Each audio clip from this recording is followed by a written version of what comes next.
Ch number 08. Dickon came to the house every day and the three children made plans. Then, one sunny morning they were ready to take Colin outside. First, he called the servants to talk to them. "I am going out this afternoon with Dickon and Mary. Nobody will come with us and I don't want anybody in the gardens. Is that clear?" he asked, and the servants agreed. At 2 o'clock they carried Colin downstairs and put him in his wheelchair. Then Dickon pushed the chair through the empty gardens and Mary walked beside them. They stopped at the tall wall. "Is this it?" asked Colin. "Where is the door?" "It is behind those branches," answered Mary. "Now close your eyes." Colin opened his eyes inside the garden. "Oh," he laughed, "I can feel the magic here. I feel strong." He looked at everything in the garden and asked lots of questions. "Look there, a big branch has broken off that tree." "Well, it's very old," said Dickon and looked at Mary. Colin didn't know about his mother's fall. "Oh, there's my friend the robin," she shouted suddenly and pointed to the bird. Where?" he asked and forgot about the old tree. "Oh, I want to stay here all day," he said. "Let's have a picnic. You can get food from the house." Dickon went back for a picnic basket and the children sat on the grass and ate. They were laughing and having fun when Colin pointed to the wall. "Who is that man?" They turned round quickly. Ben Weatherstaff was standing on top of a ladder with an angry face. "You bad little girl," he shouted. "How did you get in there?" Mary was frightened. "The robin showed me the way," she said.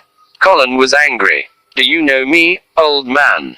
he asked. Ben looked at the boy in the wheelchair. "You are the sick child, aren't you?" Quote. "I am not sick," Colin answered angrily. "Look at me." Colin took Dickon's arm and stood up from the wheelchair. Ben began to cry. "Oh, my boy, my boy," he could only say. "Listen to me," said Colin. "I am your master. This is my garden and we will come here every day. You must keep our secret. You must not tell anyone. Now, climb down that ladder and come here." He turned to Dickon. "Help me walk to that tree, please." Ben came through the door. "Look at me, you see, I can walk," said Colin. "Why were you on that ladder?" "I worked in this garden," began Ben. "I worked for your mother. She loved it and I loved it too.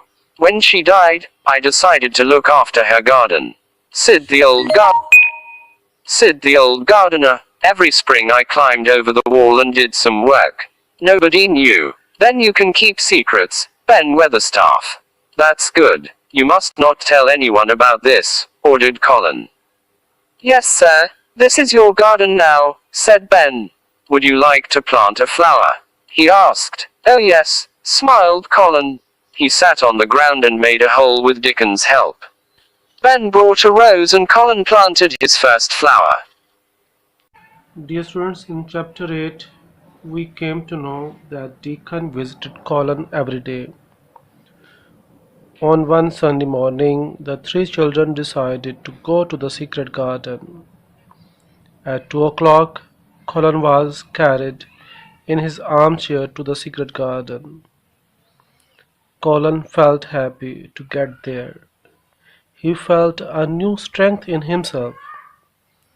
He decided to stay in the garden all day, and he sent Dickon to his home to get food. When Dickon went back with his picnic basket, the three children sat down on the grass. After a while, they saw Ben Weatherstaff standing in a ladder. He was angry at their arrival in the garden. Colin introduced himself to Ben and asked him that they would visit the garden every day.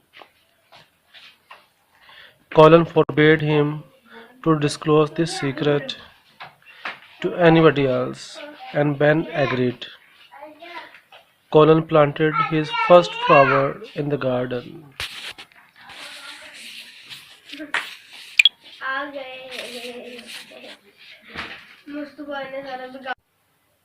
Now, dear ones, open your book, page number 856, chapter number 8. Question number 1 is there. Put the sentences in correct order. Write the numbers 1 to 7 in the boxes. Dear students, in this question, 7 sentences are given to you. What you need to do is to write down the numbers against them according to their sequence. Good. Come to the next question. Question number 2. Read the following statements. In each box, write T if the sentence is true and F if the sentence is false. Good. Very easy question is there. Come to the next question. Choose option A, B or C to complete the sentences. So options are given to you. In this question, choose an appropriate option to fill the blanks. Dear ones, like this, you can write down, complete the question number 4. Write down the answers of the given questions of the follow-up activities. Good.